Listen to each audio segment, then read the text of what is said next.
பச்சரிசி ஒரு கப்பு இந்த மாதிரி எடுத்துக்கோங்க. ஒரு டம்ளரு ரவை பதத்துக்கு உடச்சிக்கணும். வெங்காயம், தக்காளி, இஞ்சி இந்த மாதிரி சீவி வச்சுக்கணும். இங்கே கருவேப்பிலை, தேங்காய் இது நல்லா ரவை மாதிரி உடச்சிக்கணும். கொதிக்க வச்சுக்கோங்க. இந்த மாதிரி தாளிக்கிறதுக்கு கடலைப்பருப்பு, வரமிளகாய், கடுகு தாளிக்கிறதுக்கு அது எண்ணெய் ஊற்றிக்குங்க.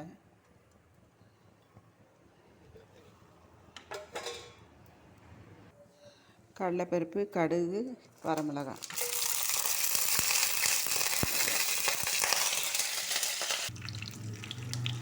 கடுகு போட்டு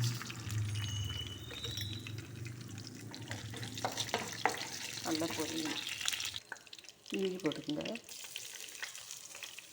கருவேப்பிலை போட்டுக்கணும்.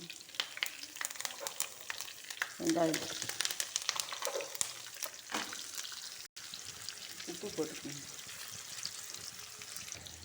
இந்த மாதிரி வெங்காயம் நல்லா வதங்கணுங்க.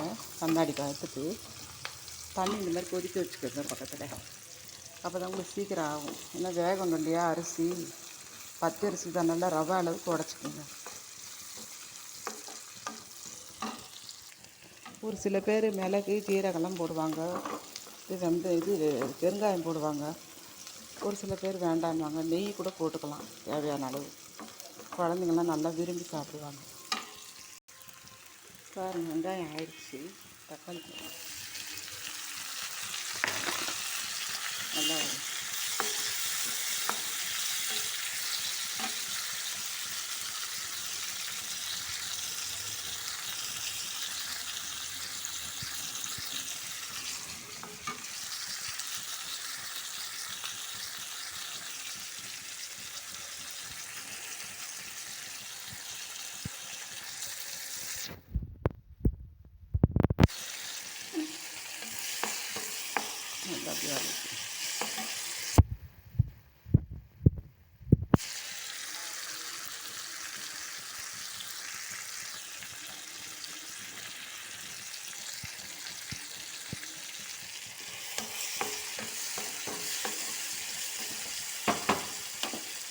தண்ணி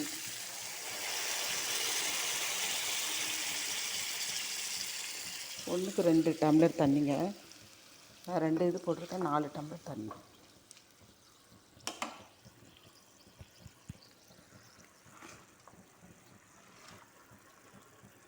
போட்டு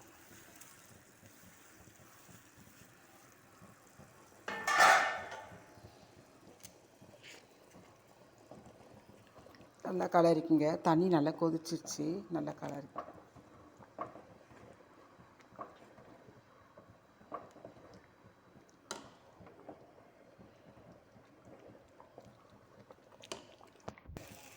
ரெடி ஆகிடுச்சுங்க. தேங்காய் போடலாம்.